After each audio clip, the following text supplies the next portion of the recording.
Thank goodness everything is finally ready. If someone had told me how tedious it would be to organize a big wedding, I would have given up right away.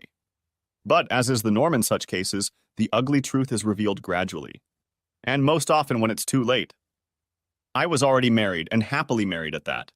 And I was finally able to fully appreciate the fact that my late wife Julie had agreed to a small wedding. It was a beautiful, intimate ceremony with no fuss. Just a few friends and family. Very quiet, very romantic. But no, of course my new bride Rachel wanted it all. A big, no, huge wedding with all the bells and whistles. Who cares about color-matching napkins? Not me, that's for sure. But for everyone else, it seemed to be a matter of vital importance. Needless to say, in this case, everyone else consisted exclusively of women. My future father-in-law prudently stayed out of it. So I was at the mercy of my mother-in-law, my fiancée Rachel, and her best friend Amber. Of course, I was asked whether to decorate the church with roses or lilies.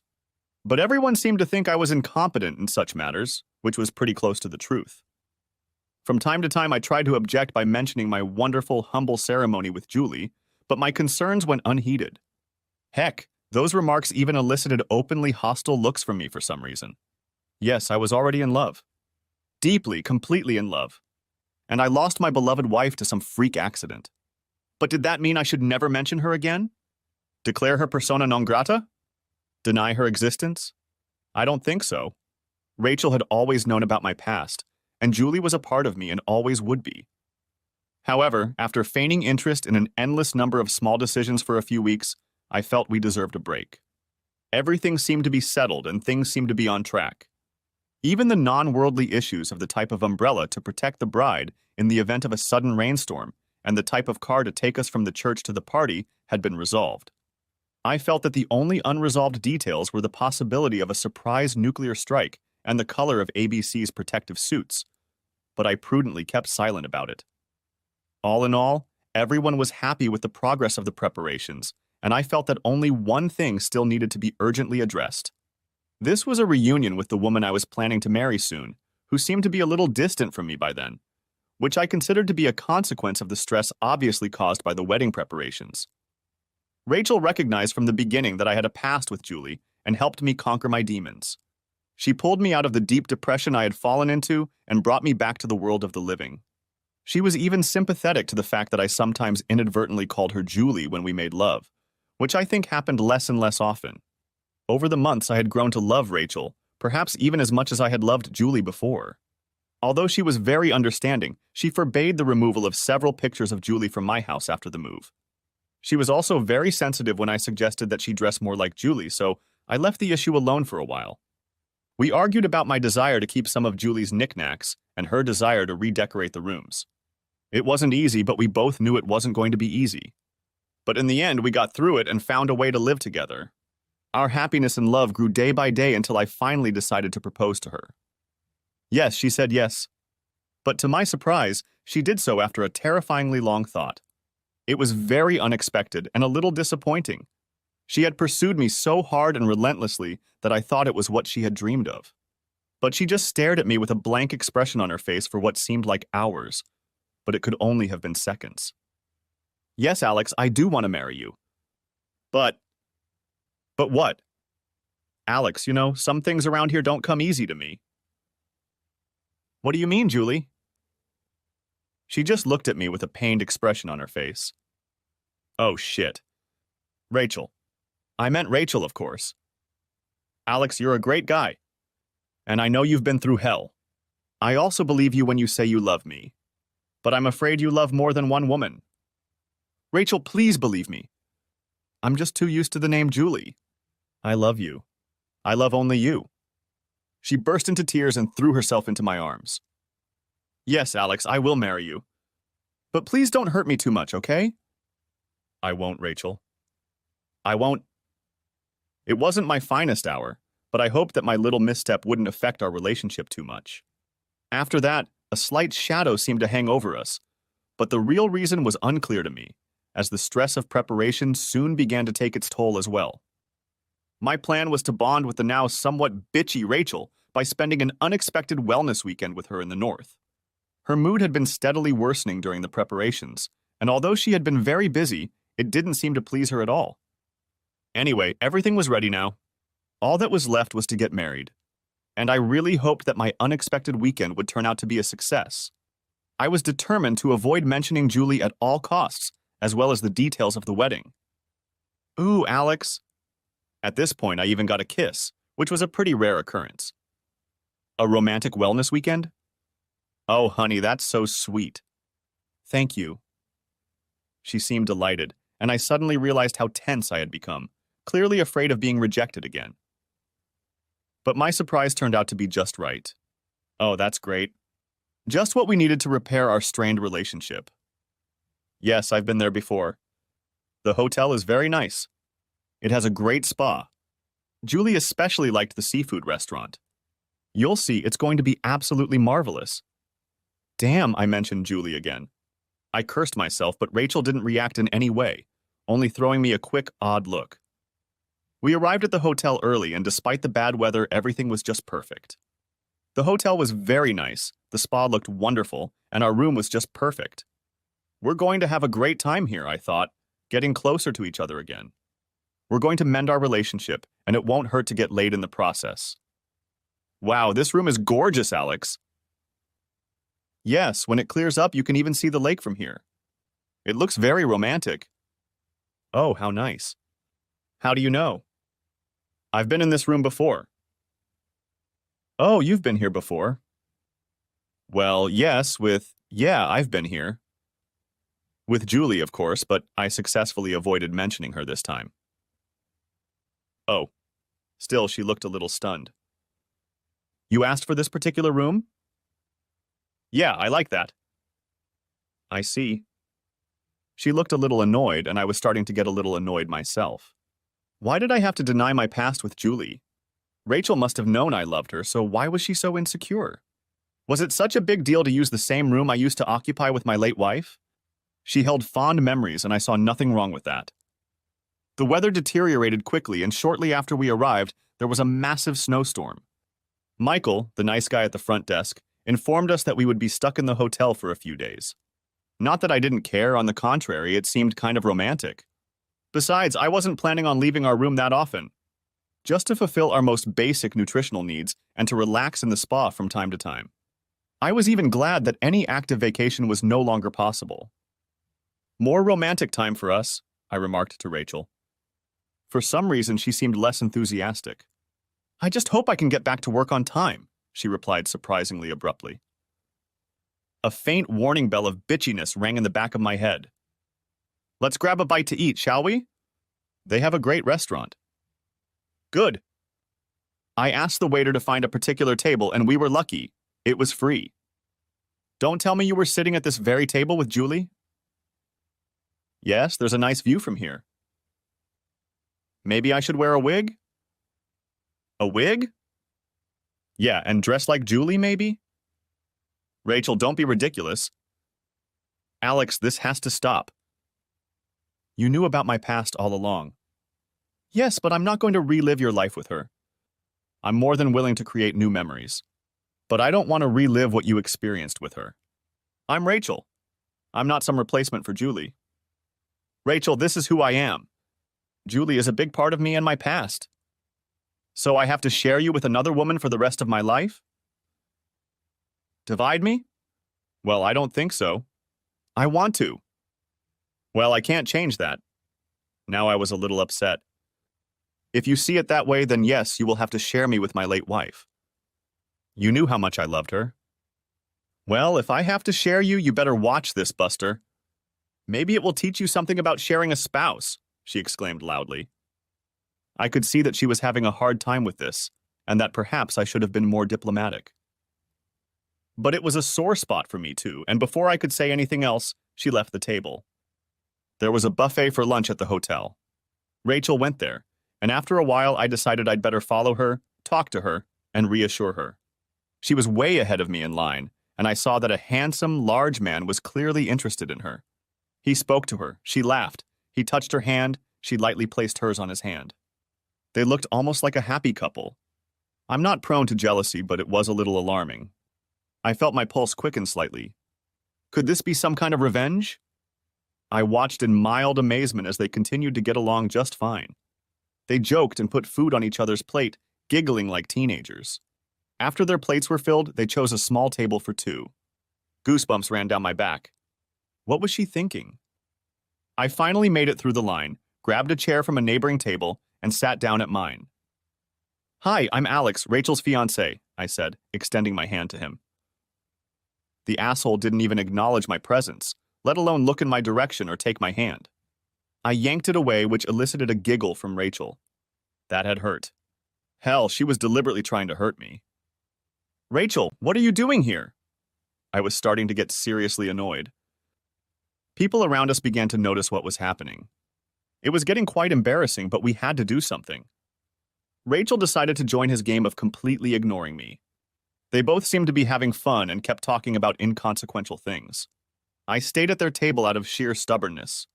There was no backing down, so I tolerated, even though I felt deeply humiliated. They talked about a lot of things. About work, about the hotel, about their families. But Rachel managed to completely avoid mentioning me in our upcoming wedding.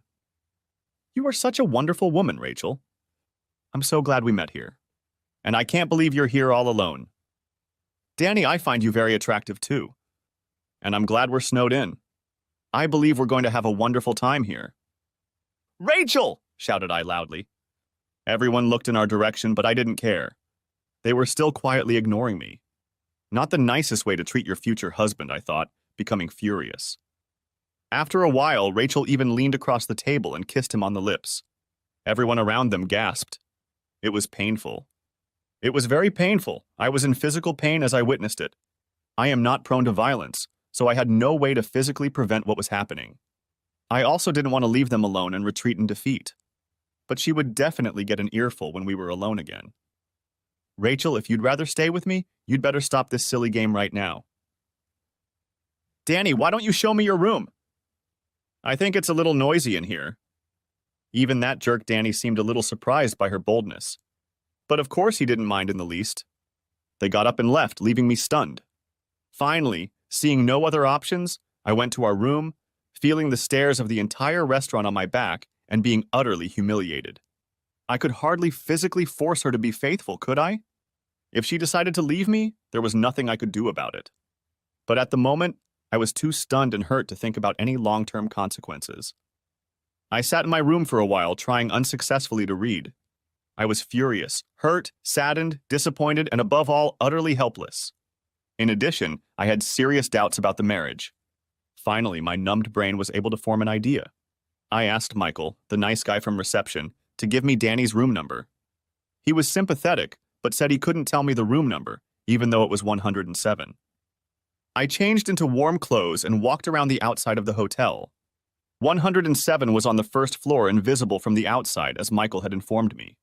I found the room and was surprised to find that they hadn't even bothered to close the curtains. They were sprawled out on the couch looking very cozy with each other.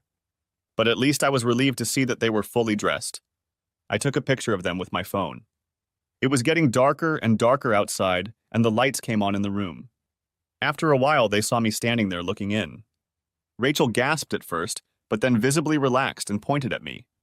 They both waved in my direction, smirked, and started kissing again, no doubt for my benefit. I took another picture and left. It was too unbearable. I was afraid that this disrespect alone would be enough to ruin our relationship beyond repair. I waited in my room for ages again and turned into a nervous wreck, unable to do anything and hating myself for it.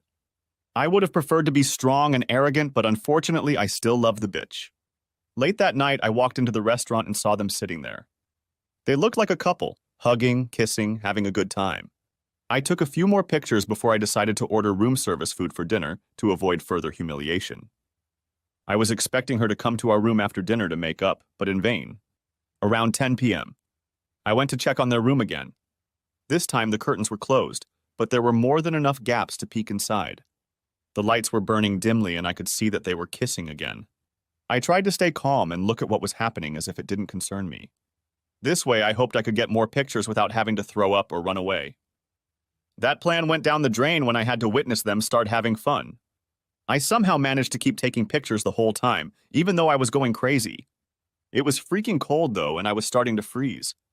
I left when they were done and cuddled up on the couch. I went to our room again, cried a little, beat my fist on the bed for a while, downloaded photos to my cloud drive, and finally was able to get some sleep with the help of sleeping pills. I woke up around 9 in the morning. Rachel was sitting in a chair, quietly watching me. I didn't say anything, and neither did she. I wasn't angry anymore, just sad. There were too many possibilities running through my head.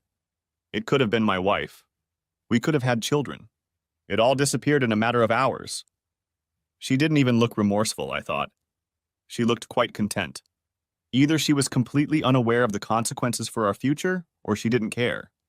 Maybe ending the relationship had been her plan all along. She could have made it easier and less painful. "Are you feeling better now?" she asked. "No. I'm going to spend the whole day with Danny, and all the time until we can leave. We've already gotten my stuff into his room. After that, I'll be yours again, at least until you mention Julie again." She explained it very calmly. "No," I said it in an equally neutral tone. "It's already been decided. Try to have a good time here." And with that, she just walked away. I couldn't believe what an arrogant bitch she'd suddenly become. Had she changed, or had I been judging her so poorly all along? She clearly didn't want to end our relationship. She just wanted to teach me a lesson. No way. Sure, I was a little careless when I kept mentioning Julie, but that reaction didn't fit the situation. It's over between us, I thought. The problem was that I had to stay at the hotel. I just wanted to run away. To run away from this horrible situation, from the feeling of helplessness and humiliation, and most importantly, from Rachel. But there was nothing I could do. For a while, I just stared at the wall and let my thoughts run in agonizing circles. No, it wasn't getting me anywhere. Thinking wasn't improving anything, it was only costing me my mental health. I needed a distraction until I could put this horrible mess behind me. Okay, I can get a snack, I thought. As I was on my way to breakfast, my new friend Michael stopped me.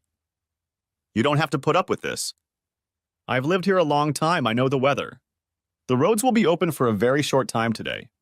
I think you'll be able to leave in an hour or two, following the supply truck.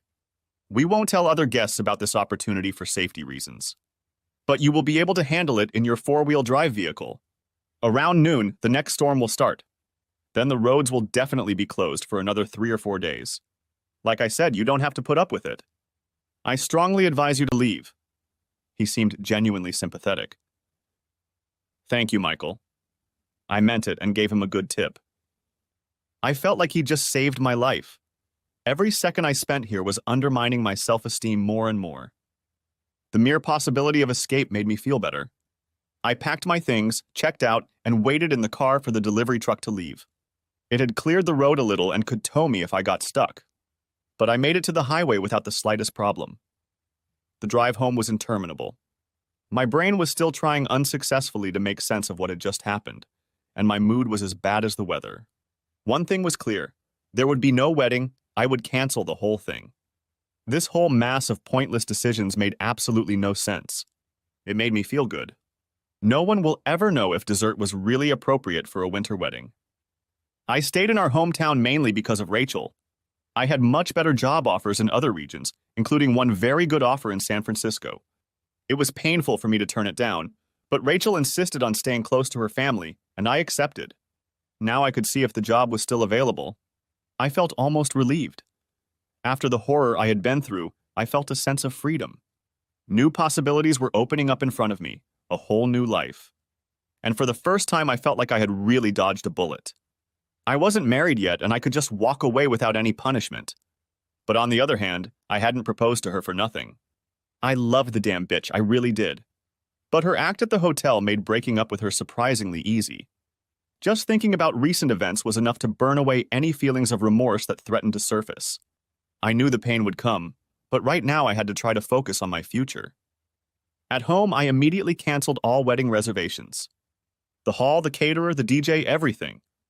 And I sent out wedding cancellation cards to everyone I invited. Due to unforeseen circumstances, we are sorry to inform you that we have to cancel our wedding. Neutral wording. I could have used much worse wording, but I didn't feel it was necessary to make these things public. I then called the owner of the San Francisco company and explained my situation very honestly. "Come here, Alex. We'll find you a place to live. And you can get that job anyway. I'm actually really glad your ex turned out to be such a fool. He even chuckled slightly. I had to internally agree. I couldn't share his humorous view of the situation, at least not yet. But in a way, I was glad too. If she had cheated on me 6 months later, things would have been much worse. I was glad she showed her true self early enough. Of course, it still hurt. Losing the woman I loved hurt as much as the circumstances. I quit my job, packed my things into my car, and left our shared apartment. On a sudden impulse, I'd even peed in her underwear drawer, but it didn't feel so good afterward. Hell, it was childish. But it was at least a sign to show her how I felt about her. The trip to San Francisco would take 4 or 5 days, and I was looking forward to it. The solitude, the quiet, the chance to settle down and think about my life. After 2 days of brooding, anger, self-injury, and resentment as I set out on my journey, the phone rang. It's Alex. Alex, honey. Rachel here. Thank God we have cell phone service again. Soon even the roads will be cleared.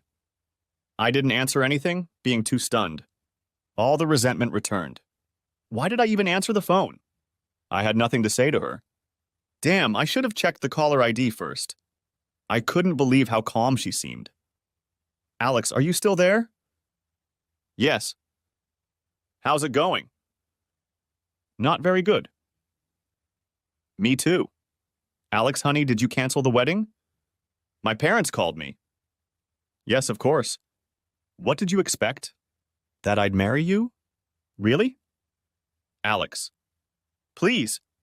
I know you're hurting, but please don't make a big deal out of it. It was just to show you how painful it is to share your spouse. I'm sorry if it got out of hand, but I was so hurt and angry about the whole Julie thing. I'm sorry, but I guess I wasn't thinking straight. It was a terrible mistake, but I'm only yours. Nothing has to change. I'm the only woman from now on. Maybe, but that person won't be me. What? Alex, stop it. I know you're hurting, but it's really nothing. That guy was never important. I was so angry at you and so hurt. Okay, what I did was completely disproportionate. Let me make it up to you, okay? I don't care how you justify it or how you see it. All I had to do was make my own decision. And that's what I did. As a result, we broke up for good. Maybe I should send some pictures to your parents and ask their opinion. Alex, I hope I can get out of here soon. We need to talk. Would you mind picking me up? No. Why not? I don't want to. You're no longer my responsibility. And I'm no longer in the neighborhood. Alex, where are you? Don't make my life harder, please. Let's see. The sign says Kearney, Nebraska. Are you kidding me? No. I'm going to California. I'm starting a new life without you. Alex, she sobbed. Don't leave me, please. It didn't mean anything to us. I just got angry and things got out of control. I'm so sorry. Maybe it meant nothing to you. For me, it was a complete nightmare, the worst time of my life and the ultimate end of our relationship. Alex, please turn around. We can still fix this. No, I don't even want to fix anything. You tormented and publicly humiliated me for 2 days. It wasn't a sudden slip-up. You had many hours to consider your actions. And you intentionally hurt me and openly cheated on me. Repeatedly. In public. Tried to cuckold me. Defeat me. I'm no longer interested in you. Not at all. Have a nice life. And I hung up. What a bitch. The phone immediately rang again. I put her number on my ignore list. Finally, I could resume my journey in silence. Unfortunately, my newfound calm was gone again. Every now and then I tapped the steering wheel, unable to tell if I was angry or frustrated. The silence didn't last long. After about an hour, the phone rang again. Alex speaking. Alex, this is Carl, Rachel's father. Hey, Carl. Alex, what's going on? Did you cancel the wedding? Yeah, no. Actually, it was Rachel who canceled it with her behavior during our trip. Alex, it can't be that bad, can it? Let's see. She was flirting heavily with another man in a restaurant. She ignored me when I tried to stop her from publicly kissing him. She publicly stated that she would go to his hotel room with him, and she did. She had sex with him all night. She came to my room to announce that she was going to spend the whole weekend with him. The whole hotel knew about it. What do you think of that? I can't believe it. It must be some kind of misunderstanding. Would you like to get pictures of this misunderstanding? I have plenty of them. While they're kissing in the restaurant. While they're romantically cuddling in his hotel room. While they're having sex in his room. They weren't really restrained about it. They had a lot of fun rubbing it in my face. There was a brief moment of silence. I'm sorry. Alex, you're right. She's clearly not ready for marriage. I need to apologize on behalf of my daughter. I hope we can keep in touch. Of course, Carl. I've always liked Sue and you. It would be great if you could be my in-laws. Yes, that's too bad. What are you going to do now? I'm going to San Francisco. I'm going to build a new life there. Good luck, Alex. You're a good man. Goodbye, Carl. Damn, that call hurt again. My whole future had fallen apart in a matter of days. I'd imagined Carl would have a serious talk with Rachel now, and he was a no-nonsense man. Several friends called me during the trip. I didn't give them any details, but I think most of them had at least a vague idea of why Rachel and I had broken up. I had to promise that I would give them my new address as soon as I had it. Finally, the calls died down, and I was able to start a new life and put the old shit behind me. Easier said than done. My thoughts kept going back to Rachel, to the good times we'd had. And those horrible weekends. After 2 months in San Francisco, my doorbell rang on a Friday evening. I reluctantly opened the door, expecting to see Jehovah's Witnesses, but it was much worse. There stood Rachel, dressed to the hilt, beautiful and nervous. I immediately slammed the door shut again. Sure enough, she called again, but I turned off the doorbell. Damn, how did she find me? Where was I supposed to go? Bora. And I realized I wouldn't be able to avoid her if she really put her mind to it. Reluctantly, I opened the door. Better to get it over with. But she was already gone. Good.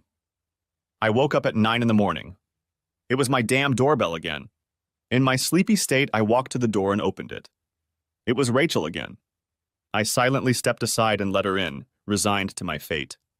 It wasn't worth putting off a conversation that was inevitable anyway. At least this charade would end tonight. Without a word, I went to the kitchen and made coffee while she watched me silently.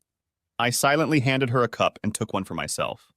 I silently went into the living room. She followed me, and we both sat down. We drank our coffee, still not saying a word. She looked good. I could see that she had really made an effort to look exactly the way I liked. But it didn't change anything. My feelings for this woman were gone, and that realization made me very relaxed. I could face her without having any unwanted feelings, without being weak. Alex, she whispered. She could speak. More or less, but it seemed to be giving her a hard time. I'm sorry. I didn't say anything. Not to make things difficult for her, but there was nothing I needed to say at the moment. I've been totally misbehaving. I only nodded. And I'm sorry it took me so long to find you. Of course, you can mention Julie whenever you want. I'll just have to live with it. I was just so insecure. I thought you didn't really love me, that I was just a convenient substitute for Julie. You kept pictures of her on the walls. You called me Julie when we made love. You have a picture of her in your wallet. You mentioned her all the time during the wedding planning. Then you had the wonderful idea to take me to this health club. I was over the moon, but I found out it was just a repeat of you in her life. It was too much. It was more than I could bear. I just exploded. I'm so sorry. Rachel, I know I should have been more sensitive when I mentioned her. It wasn't very nice, and I'm sorry. But that's no reason to publicly humiliate me and outright deceive me. I know. Don't you think I haven't beaten myself up for it over and over again? We looked at each other in silence, not knowing what to do. How did you find me in the first place? I think all our friends know your address. But no one wanted to turn you in. I had to trick someone by borrowing his phone without his knowledge. I was glad to hear that. I had good friends. I gave up our apartment and my job. I rented an apartment 1 block away and am now looking for a job. I was surprised, but it didn't change anything, and I certainly wasn't going to respond. The news didn't make me happy because it clearly meant that she would be coming after me for the foreseeable future. It would make my life more difficult, but I felt strong enough to resist her. Alex, I know I behaved horribly in that hotel. I intentionally and publicly hurt you. I humiliated you. I pushed you away from me, and you had no choice but to leave me. At first, I just didn't understand why I did it. It's hard to understand because I loved you then and I still do, just you. I didn't love Danny. He was physically attractive, but I didn't even really like him. I was desperately trying to explain to my parents and myself why I did what I did. At first, I tried to convince myself and them that it started as a lesson to teach you what it's like to share your spouse with someone else, and that the lesson was out of control. But after a while, I realized that wasn't entirely true. I didn't just want to teach you a lesson, I knew from the beginning that I was going to hurt you. So what was the real reason? Dad told me that I was probably just jealous. Jealous of a dead woman. You always described Julie as absolute perfection. She was obviously to you the most beautiful woman in the world and the epitome of feminine perfection. You never mentioned a single fight. She was on a huge pedestal, and I felt like I couldn't compete with her. I was so intimidated by her presence that I didn't even dare to accept when you proposed to me, even though it was my biggest dream. Rachel, I'm sorry, I really am. Of course, Julie had her faults. Of course, we had our arguments. But I suppressed thoughts of those aspects after her death. I felt it was inappropriate, that it would tarnish her memory. I'm sorry I portrayed her in this way in front of you. Surely you could rival her. I loved you as much as I loved her. Oh, Alex, she sobbed and was about to lunge at me. Wait a minute. I said you could compete with her, and I was talking about the past. You can't now because something has horribly tainted my view of you. Alex, just give me a chance to prove you right, to make it up to you somehow. Maybe I can stay by your side until you start trusting me again. I'll be patient. You can even glorify Julie if you want. I'll learn to live with it. I don't know, it's not that easy. I'll take the time to get you back any way I can, no matter how long it takes. Quite an impressive speech, Rachel. I believe you. Thank you for agreeing to talk to me again. She clearly didn't understand what my neutral response meant to her. No problem. I'm even surprised at how calm I am about it today. I apologize for yesterday. It was rude. I was surprised. Don't worry. Alex, how do you feel about me? I still love you. Only you. I haven't been with a man since that fateful night. And I've only had sex with him once. I'm taking it easy now. I think I've mostly forgotten you. You're not mad anymore? No, but I also don't love you anymore. She flinched, but soon recovered. It's bad, but it won't stop me. It could be worse. You fell in love with me before, maybe you'll do it again. And I'll be kinder to you this time, much kinder. Rachel, I can be calm for you now, but I also don't know how I can trust you again. Sure, I've done something wrong, but your reaction was completely disproportionate. I was always waiting for the other shoe to drop. What are you going to do if I forget to take out the trash? Hire a hitman? Make a threesome starring you? Regaining trust in you isn't even a goal for me right now. Can you believe me? I'll never be that stupid again. And if we're ever together again, we'll have a contract. If you leave me for any reason, I'll be left with nothing. No money, no access to our kids. Same thing if I leave you, you get everything. But that will never happen anyway. Kids? I had to laugh. Yes. In the unlikely event that we get back together, I want some. Here's the contract. Surprised that she already had something prepared, I read it and immediately saw that it was extremely harsh. She gets nothing if we break up for any reason, not even custody or visitation rights to potential children. I assumed it wasn't even legal. Did Carl write this? Yeah, is it that obvious? He really let you do that, I suppose. Yeah, and Mom too. And most of our friends. They all seem to know at least roughly what happened, but I don't know how. Not from me, I only told Carl about it. I know. Keep the contract, it's already signed. You don't have to sign it, just put it in the safe. Okay, just in honor of Carl's efforts. But I wouldn't want to be with you because you're bound by a contract. And the main problem remains, I don't love you anymore. I don't trust you anymore, I'm not even sure I like you. That last statement shocked her a little. I don't even like me? Well, I think I understand. I hurt you badly, even brutally, for no reason at all. Alex, how about this? You show me around San Francisco. I'm new here. That way you can test me out just by spending some time with me. Let's just be friends. Well, that's it. Did I want to avoid her? Would it look like running and hiding from her? That would be weak. No, I figured I could maintain a warm, friendly relationship with her. I had to admit that despite what I said, I still liked her and that I didn't want to feel like a coward by continuing to run away from her. And here I had no friends at all, and the company was more than welcome. It was a good way to prove to me that I was over her, just to spend time with her without falling in love again. I don't know San Francisco very well either, but I think I can show you some of the places I know. Thank you, Alex. But I'll make breakfast first. She went into the kitchen humming and humming. Maybe she's overconfident, I thought. Not my problem. I no longer minded her presence, but I also saw no chance of us getting back together. It just wasn't enticing, contract or no contract. In the weeks that followed, she jumped at any opportunity to spend time with me. The scenes that followed were almost comical. She usually wore rather revealing clothes and touched me whenever she thought she could get away with it. Once when we were in my kitchen, she was wearing a very, very loose t-shirt, and she tried to lean forward at every opportunity. If I had wanted to, I could have seen her tits unobstructed. But I had seen them many times before, and for some reason I didn't feel like even looking. But if she wanted to play with me, I was ready. Smiling inwardly, I looked at just about everything but her cleavage. Most of the time she followed my gaze, trying to bring her breasts into my field of vision. Eventually, I had to stop this before I burst into laughter and left the room with some excuse. A few days later, again at my apartment, she tried a different tactic. She chose hot pants as her weapon of seduction. I was glad she wasn't wearing them in public, as they were tailored like a Brazilian bikini. The shoes that worked best with them seemed to be stiletto heels.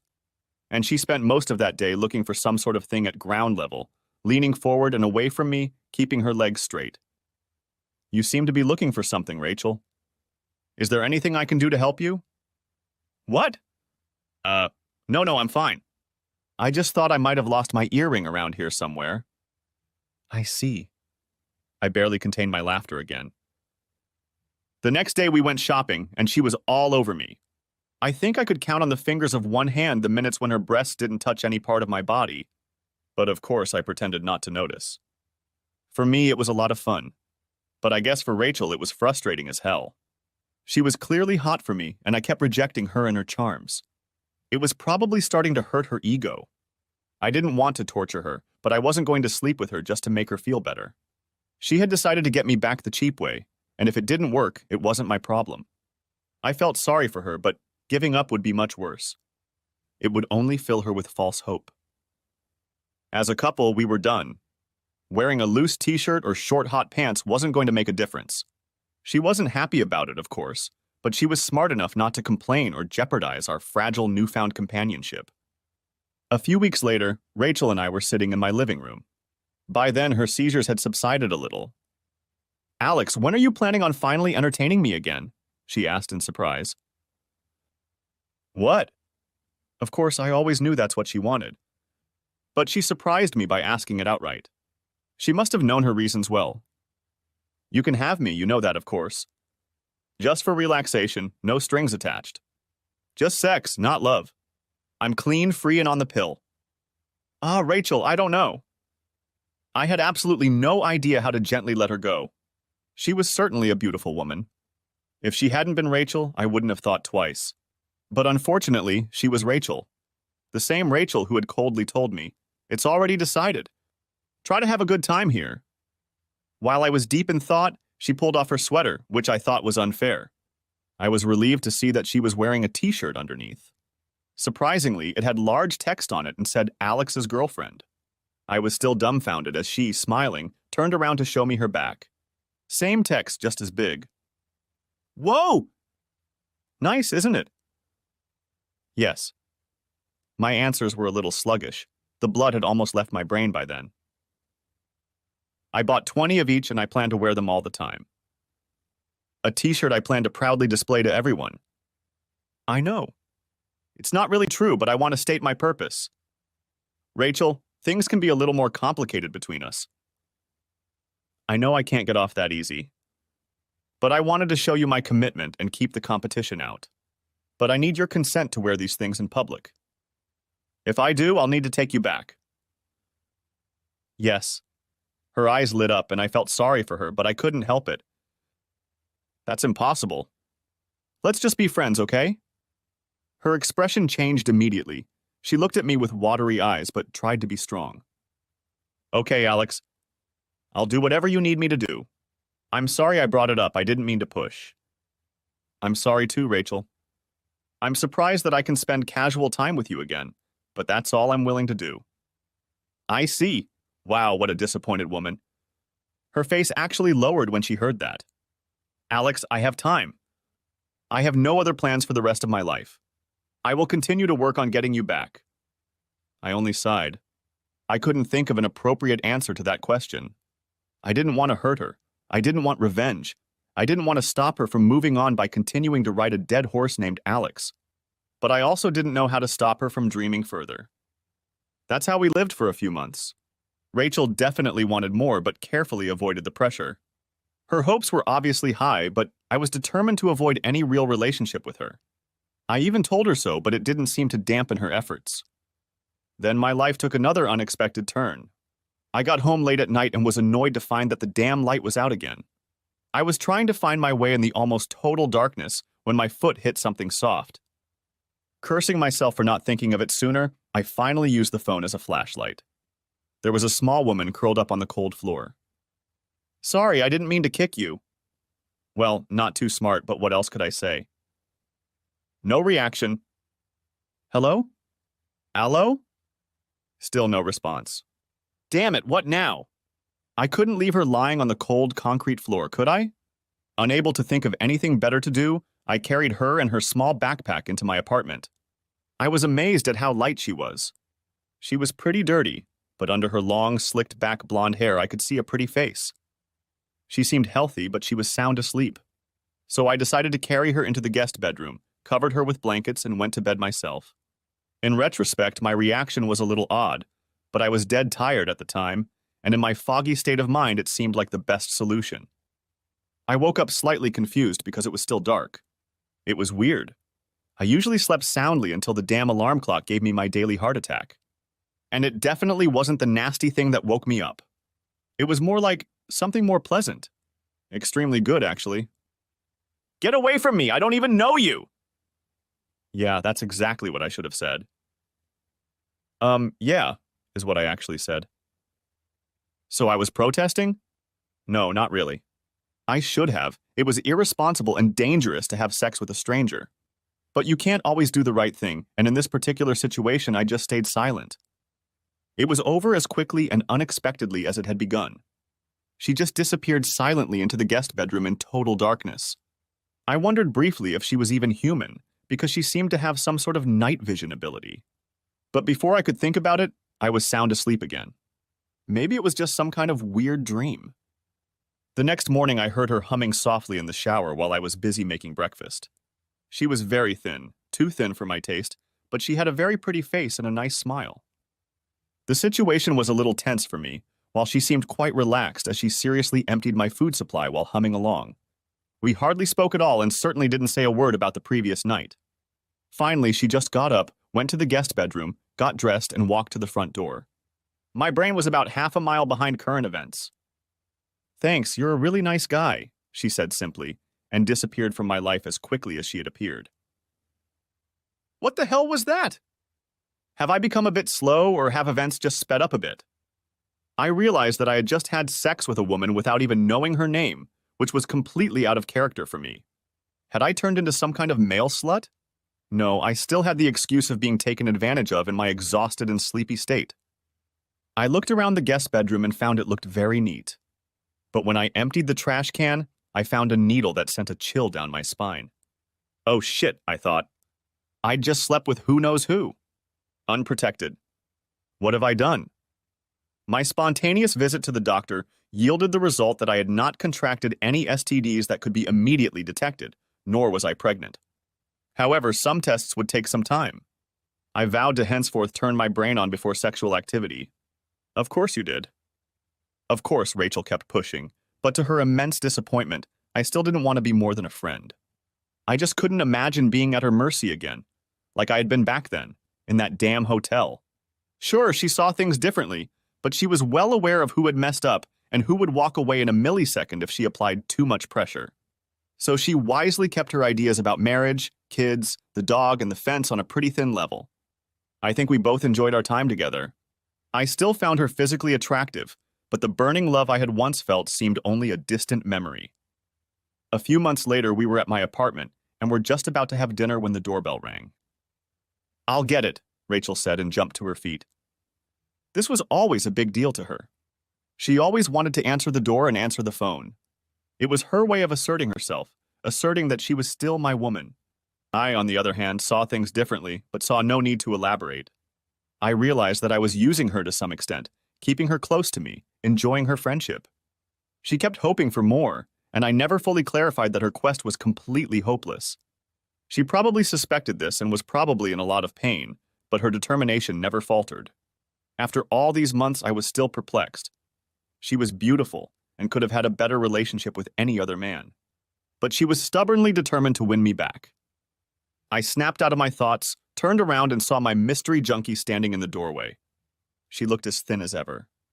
With one exception, her stomach looked disproportionately large. Rachel looked a little surprised, and although I never mentioned the episode, she obviously guessed the implications of the visit and this woman's condition. "Please come in," she said quietly. "Please join us for dinner. My name is Rachel. Annie." Without further ado, Annie joined us at the table and happily took up her meal again. "I'm pregnant," she mumbled as she ate. Okay, we'd already guessed that. The best part was ahead. "It's yours." She pointed her fork at me. There was still a piece of steak perched on it. I studied its texture just to keep my mind off what was coming next. "You're the only one I've ever had sex with without a rubber." And she proceeded to pounce on the food like we'd just discussed the weather. The whole situation was surreal. Really? The only one? That's hard to believe. Damn, I'd already gone into man defense mode and I hated myself for it. Nevertheless, it's true. But don't worry, I want to find a good solution for everyone. I like you, and I don't want to cause any problems. And guess what? I don't even know your name. She laughed. She really was very nice. I'm Alex. I'm Anna. It was a pleasure having sex with you. We all laughed, even Rachel. Annie was nice in her own way. Alex, you had unprotected sex with her without even knowing her name?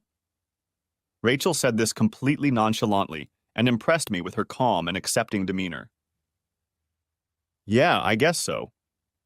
I should have been at least a little embarrassed, shouldn't I? However, I didn't care, it just happened. So what now? You want an abortion?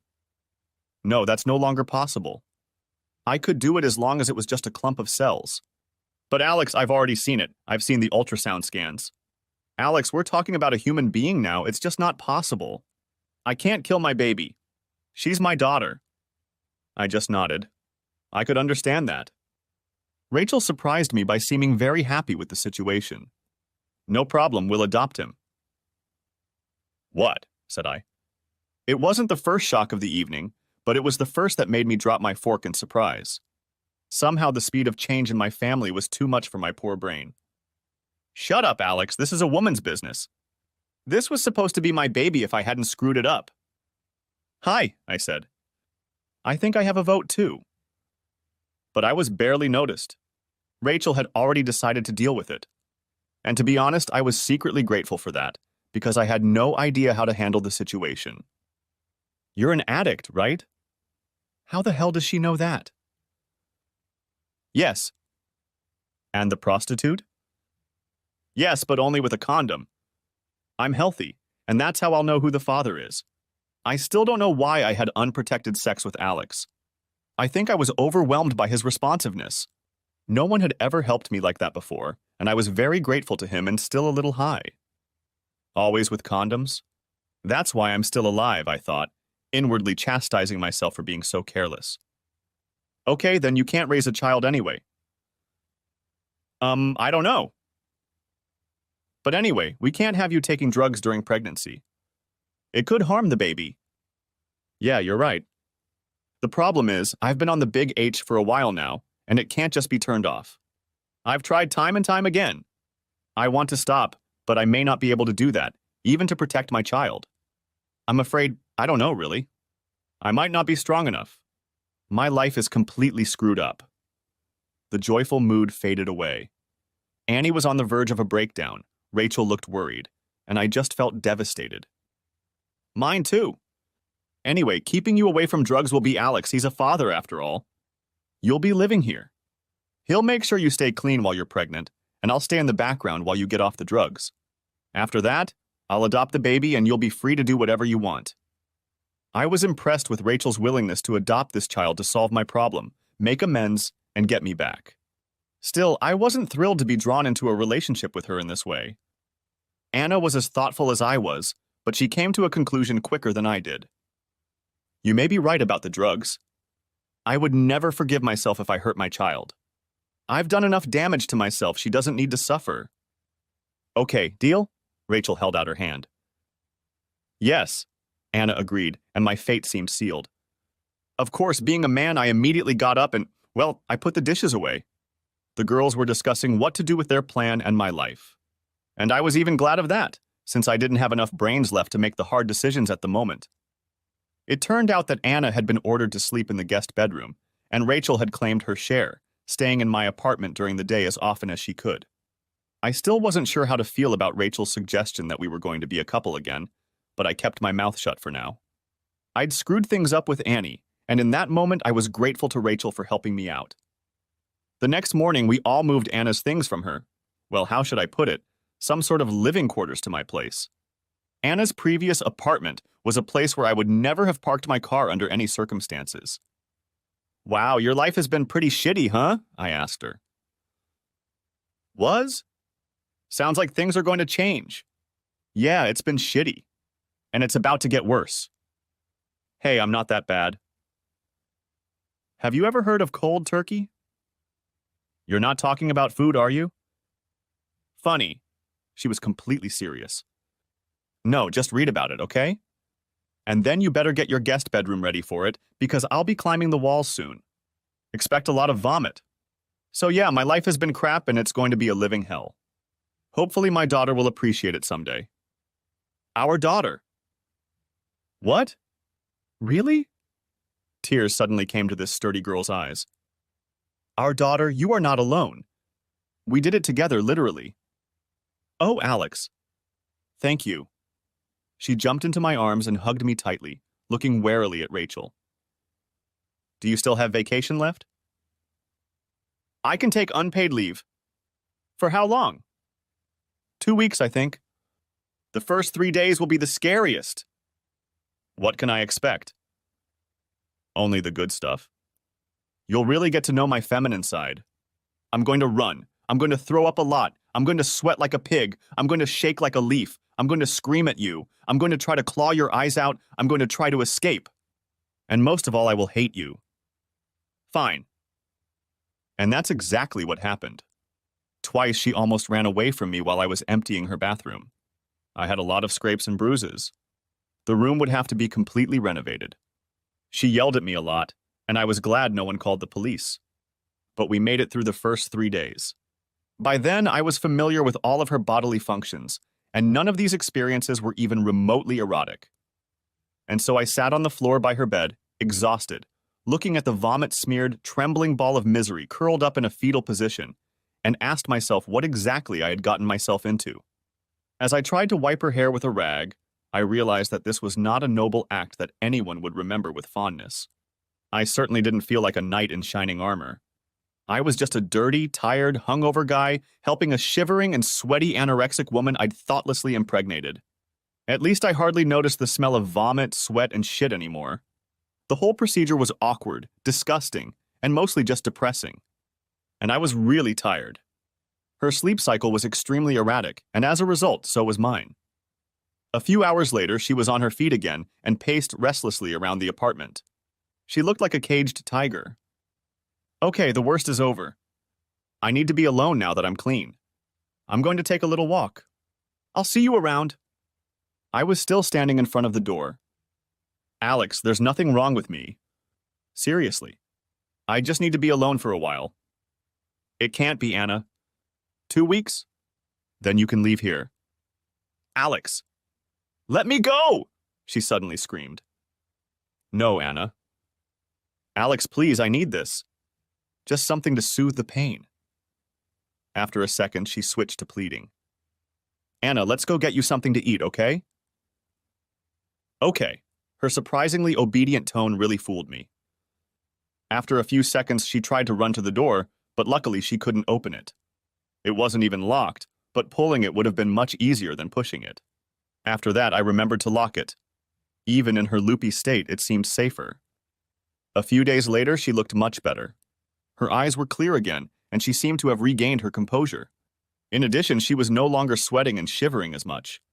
Although she was still too thin, now that her hair wasn't piled up and her skin was no longer shiny, she looked quite beautiful again. The worrying thing was that there was an attachment and emotional instability about her that made me a little weary. I didn't know if it was due to the pregnancy or cold turkey, but she suddenly started touching me all the time, hugging and kissing me.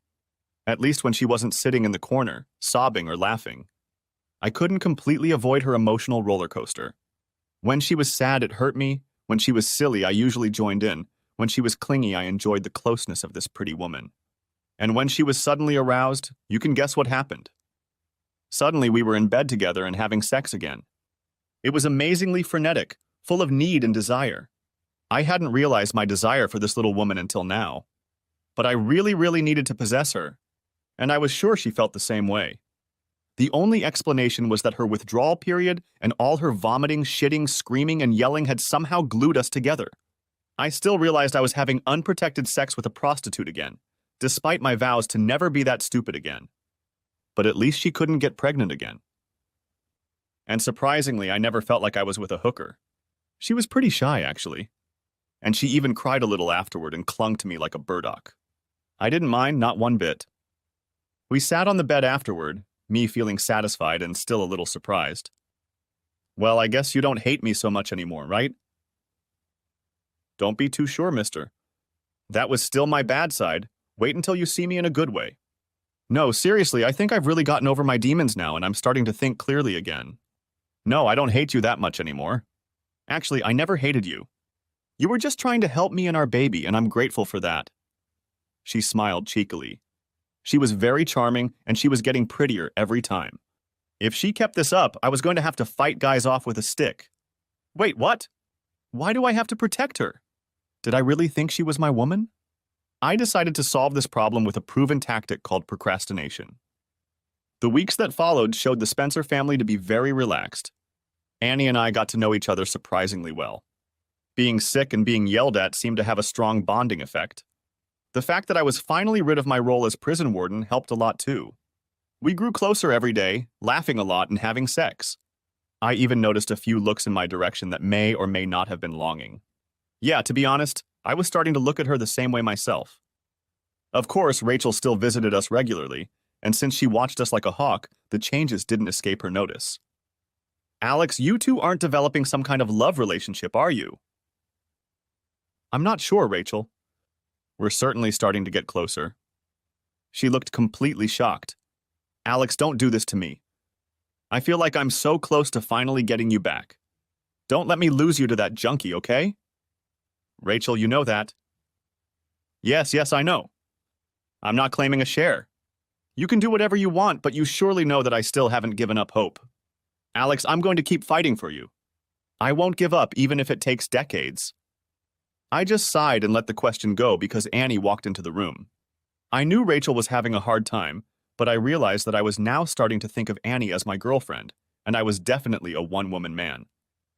Anna and I grew even closer as I made sure she stayed away from drugs, went with her to all sorts of checkups, bought tons of baby supplies, and did all the other things parents do when preparing for a new member of the human race. We acted like a normal couple, and at least to me that's what it felt like. After the birth of our daughter Mel, things became even clearer. Anna, Mel, and I were a family, no question about it. All thoughts of giving Mel up for adoption seemed absurd by then. Of course we were going to keep her with us. None of this escaped Rachel's notice during her frequent visits. Alex, I've lost you forever, haven't I? Yes, Rachel. What we had is dead. Alex, please, she sobbed. This isn't fair. I know I totally screwed up this damn weekend, but I really did everything I could to make things right. It has to count for something, doesn't it? I don't know if it's fair. I belong to you exclusively, but you separated us for no good reason. That means we were both free for another relationship, and that's exactly what happened. It's not a matter of fairness, and it wasn't intentional. There is no fixed price you have to pay for what you did on that wellness weekend. You threw a bomb between us, and you never know which direction we will be blown apart. In my case, it led me to Annie. Alex, she was openly sobbing now. I walked over to her and put my arms around her. Rachel, you're still young and beautiful. Go find yourself the right man and don't do anything stupid like that again, okay? No, Alex, I'll wait for you. No! Don't. It can't be helped? I just sighed. She was right. If she had decided to throw her life away, that was a shame, but there was nothing I could do about it. That's how it ended with Rachel. It was sad because I had once loved her, and things could have been great with her. But I didn't love anymore, and they didn't love anymore. I was starting to fall in love with Anna. No, to be honest, I was already completely in love with her. In her awkward, innocent, and charming demeanor. Her sweet face, her total devotion to me. She practically worshipped the ground I walked on. The biggest difference with Rachel was that I actually trusted Anna, which was weird. I trusted a former drug addict and a former prostitute, but I couldn't bring myself to do the same with my ex-wife, who had only been crazy for one weekend. The following years brought us a small civil wedding, Mel's upbringing, Rachel's disappearance, thankfully, and no recurring drug problems. Life with Anna, of course, wasn't always easy. She still had severe mood swings, but by then I knew her well enough to deal with it. Of course, the deep and absolute love we had for each other also helped. Mel was fantastic. She was the apple of my eye and had me wrapped around her little finger. The end came shortly after Mel's second birthday. I had just put Mel to bed in her crib while Anna was still in town and shopping. Mel had exhausted me to the point of exhaustion again, and I just collapsed on the couch, looking forward to being able to stare mindlessly into the tube. As it always does, the doorbell rang exactly the second my ass touched the surface of the couch. Reluctantly, I picked it up again. I opened the door and saw two policemen standing there. Good evening. How can I help you? Good evening, Mr. Spencer. My name is Sergeant Jacobs. Are you married to one Anna Spencer? Yeah, what's wrong? I was suddenly worried. Mr. Spencer, I'm very sorry to inform you that we found your wife dead. Would you please accompany? The rest of what he said was incomprehensible to me. I just fell to the floor. I had kissed her goodbye only 2 hours ago. Was that the last time me or Mel would ever see her alive? Was she never coming back? Would I never hear her laugh again? Never kiss her again? Never again hear her cursing because she stepped on my foot? Never again snuggle against her neck? Never again smell her scent? Annie, where are you now? What happened here? Why? After an indeterminate amount of time, a policeman shook me awake. Mr. Spencer. Are you all right? Should we call an ambulance? What? No. No, you don't have to. Turns out she died of a massive heroin overdose. I didn't realize she was still involved with drugs.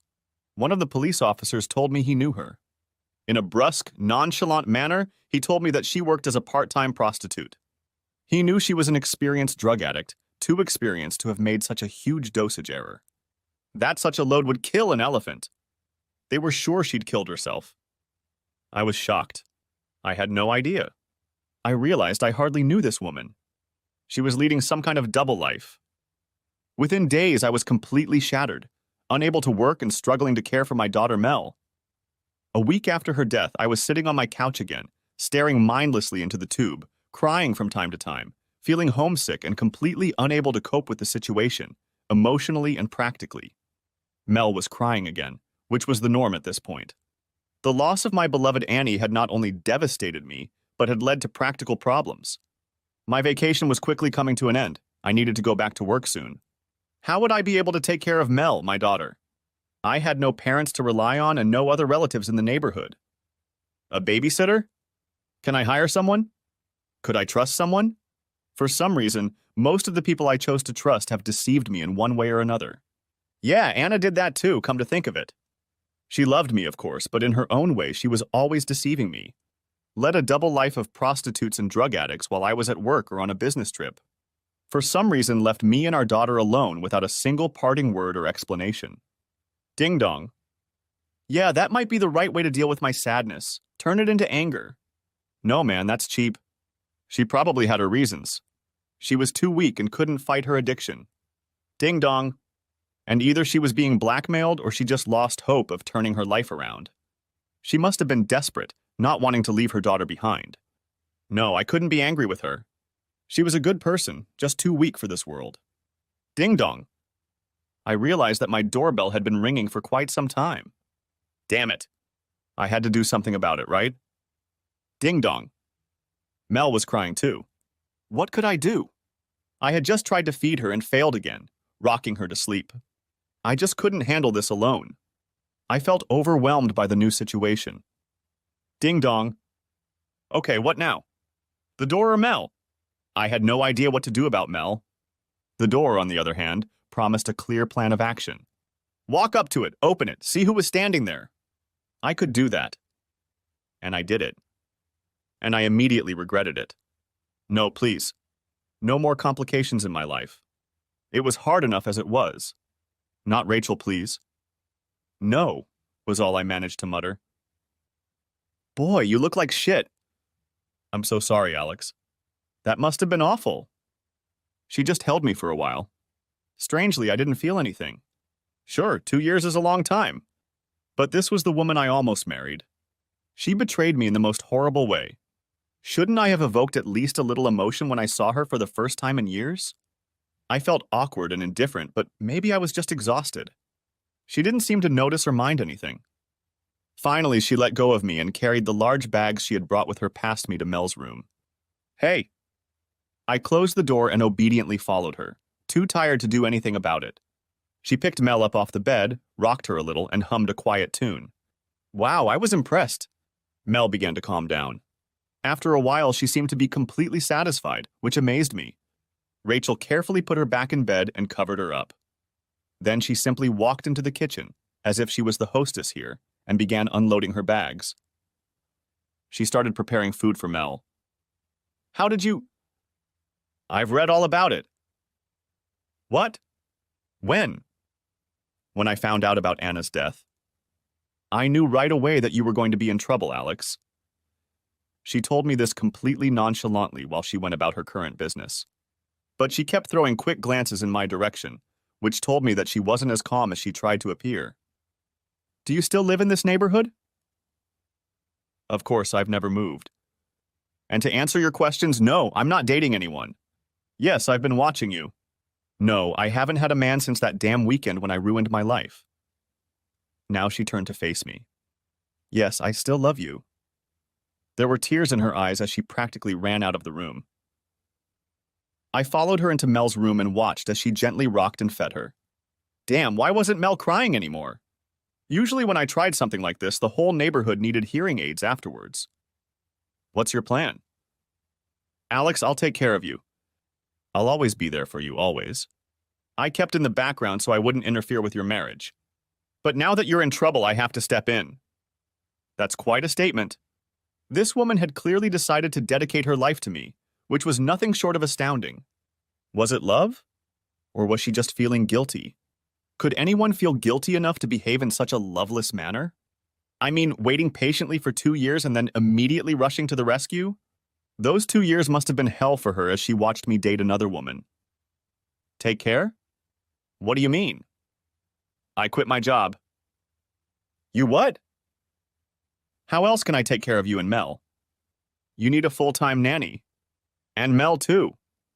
Rachel smiled, and to my surprise, I laughed. For the first time in forever, it seemed. You may be right. Have you eaten anything? Oh. Since when? Since her death? Oh, I don't remember. I guess I do. Okay, Mel has had her fill. Now I'll get to you. You what? You just sit on your couch, okay? Good. And that's what I did. I realized that I was very grateful. Having someone to talk to, someone to keep the loneliness and helplessness at bay, was a huge relief. I heard her rattling pots and pans, preparing something to eat.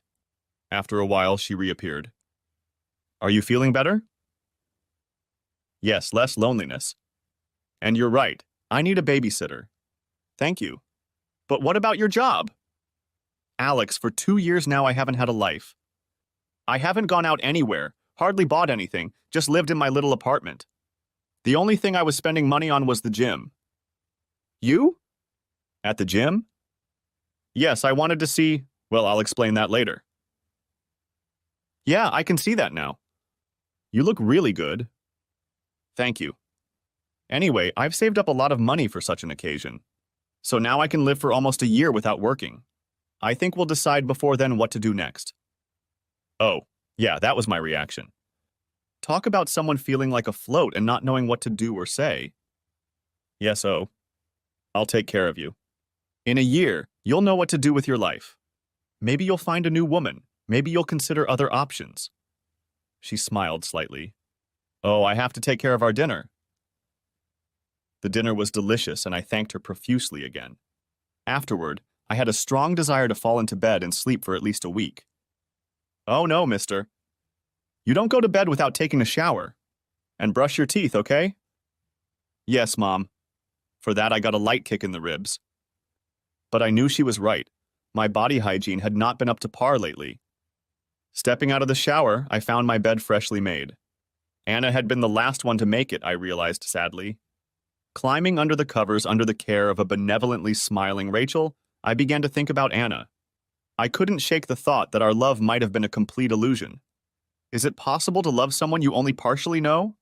So did I really only partially love her? Obviously, she didn't trust or love me enough to open up to me completely. I soon opened my eyes and was surprised to find breakfast waiting for me on the nightstand. I was even more surprised that I'd slept through the night, which was unheard of after Annie's death. How had Rachel managed to keep Mel quiet for hours? I realized that not only was she determined to improve my life, but she was quite capable of doing so. I decided to pounce on the offered breakfast, and it felt good to eat something substantial again. After a while, Rachel came into the room, humming happily and holding a sleeping Mel in her arms. She makes it look so easy, I thought. Could a baby really replace a mother so quickly? One thing I knew for sure, I couldn't replace Annie like that. I still hadn't come to terms with her death in double life, and it hurt like hell. I was grateful for Rachel's willingness to help me, but far from feeling any special affection for her. Feeling better? Physically, yes, thanks to you. Emotionally, I'm still stunned. I don't understand how this could have happened. Are you talking about Anna's death? Mel was still perfectly content and not bothered by our conversation, which was a complete mystery to me. About everything that's happened in my life, to be honest. Our weekend trip, your brutal betrayal, Anna suddenly coming into my life, me suddenly becoming a father, Anna's death, you're moving here. I feel like I'm half drifting, half pushing, but constantly stumbling through my life with no will of my own. Alex, if you want me to move out, I will. I'll be terribly disappointed, but I don't want to impose. No, don't get me wrong. You're helping me a lot, please stay. She only smiled, nodded, and left me alone. It looked suspiciously like a tear was leaking from her eye. I went back to work a few days later, as I was sure Rachel had no trouble handling my household. She seemed to really enjoy the situation and was handling it beautifully. She took care of everything, including my emotional instability, but also stayed out of my way when necessary. She never tried to kiss me, and I appreciated that, but often hugged me when I was depressed. She was selfless, caring, and empathetic. She was my best friend in a situation when I needed it most. In short, she was great. Alex, I need to visit my parents this weekend. They need my help. It's been almost 2 months since Annie died. Do you think you can handle a few days alone? Could I? Yeah, probably. I felt stronger and more stable again. But did I want to? No, I suddenly realized. For some reason, I felt like she had left me for a few days. Not because of any practical considerations, but because I wanted her presence. No, because I needed her presence. This realization was somewhat unexpected, and I was confused. She looked at me with a puzzled expression. She looked surprised for a few seconds, and then a huge smile appeared on her face. Yes! Yes! Yes! She exclaimed, punching the air with her little fist. She jumped into my arms and clung to my neck like a burdock. I was still confused, but I realized I had come to a decision. It was pointless to deny it. I still loved her in a way.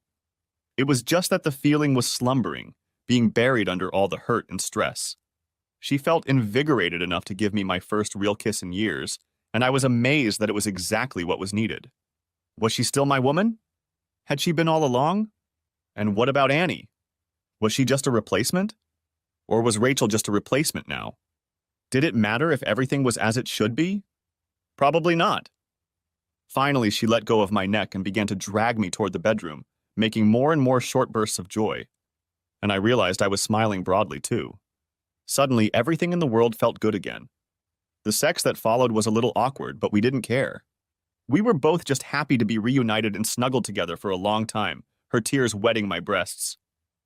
Just don't hurt me again, okay? Never, Alex. Never again. We both suffered because of my stupidity. But it wasn't all for nothing.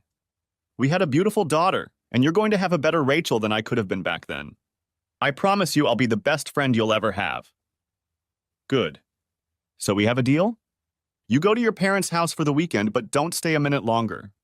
And from now on, this is our bedroom again. The three of us will be one family. That's how I got to the point where she silenced me by giving me a huge spanking, which was perfectly normal for me. After this rather unexpected turn of events, we lived like an ordinary little family. There was no talk of marriage, no talk of children.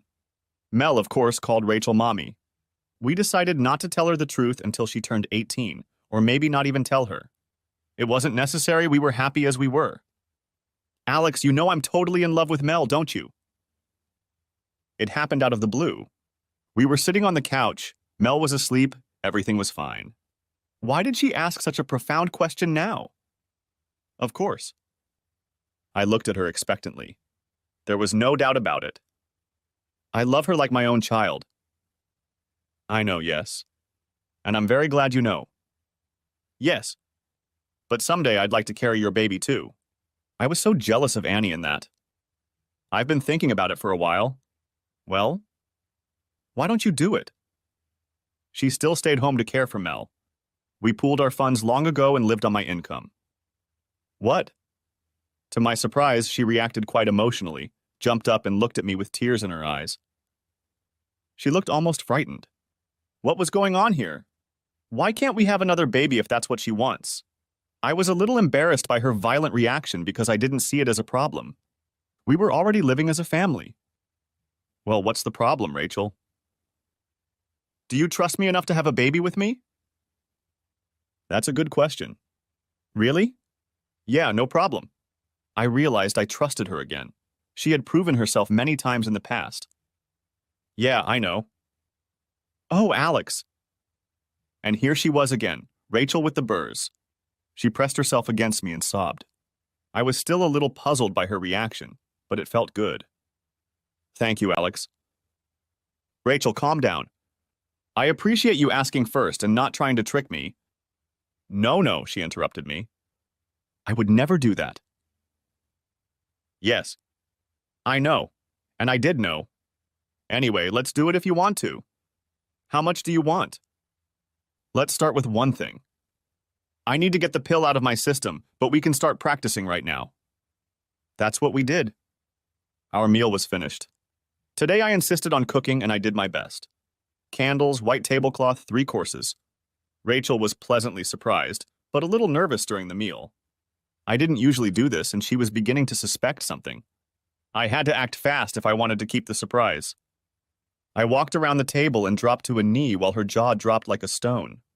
I fumbled in my pocket. Rachel? Yes! Could you? Yes. Yes, Alex, yes! Alex, of course I will. Get married. And I fell silent, falling into her with a huge kiss as I fell on my back beneath her pregnant body. Thank you, Rachel. Are you kidding me? Are you thanking me? I'm thanking you, and I'll be thanking you until the day I die. And you know, you still have that contract. There is, but I don't think I'll need it. You won't. Oh, and Rachel. There's one more thing. It's about Mel. She needs a mother. But she already has one.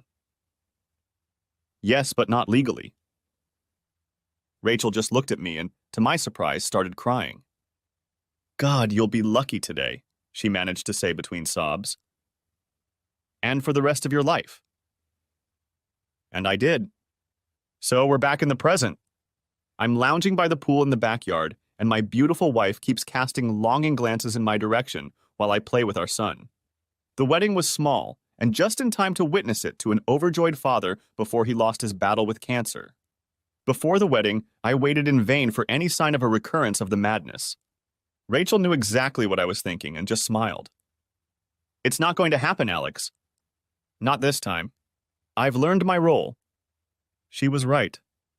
I just hope the whole marriage thing turns out to be less complicated for others. I always knew the procedure would be complicated and tedious, but Rachel's version and mine seem a bit over the top. Dear readers, if you have actually read this story, it ends right here. What follows is a sort of alternate ending for readers who prefer to skip to the end directly. It makes no sense and has nothing to do with the story. I just assume that these readers prefer simple storylines and quick resolutions. I tried to include all the necessary elements. It's over, Rachel. I truly loved you with all my heart, but you have completely destroyed all my feelings for you. No, she howled. Alex, I'm going to fix this. Please give me another chance. I can see clearly now how stupid I was, and it won't happen again. I've learned my lesson, and I only love you, Alex. It's too little and too late, Rachel. By the way, your lover Danny was stupid enough to try to confront me. Apparently he had no idea about my Navy SEAL past. He's not a bad man, Alex. Did you hurt him badly? Not too much, I guess, but he won't be able to entertain himself for much longer. He never realized it was a covert intelligence operation. I'm so sorry about the way things turned out, Alex. Oh, and don't worry about the 15 million. They're safely tucked away in my Cayman offshore account. Alex, I know it looked that way, especially when I tried to drug you for the cartel and they tried to steal your Mustang, but it was never about the money. All I ever wanted was you. But you can't take him anymore, a woman's voice informed her from behind. Surprised, Rachel turned around. And who are you? I'm Sasha, Alex's new fiancée. She was a few years younger than Rachel and looked like a supermodel. And since I own an international private investigation firm, we already have all the evidence we need. If you're not careful, your threesome video will end up on the internet. You're dead, Rachel. Alex and I are meant to be together. No, Rachel howled, switching to the volume of the jet engine. Yes, you had an honest man and you just left him. Now he's mine and I'm already pregnant with his twins. Have a nice life, Rachel. I did love you, but we were broken up forever. At that moment, Rachel realized how stupid she'd been to treat Alex that way. But now it was too late. Yeah, consequences were a bitch. Thanks for watching, hope you enjoyed it. So subscribe to my channel and watch for the next video.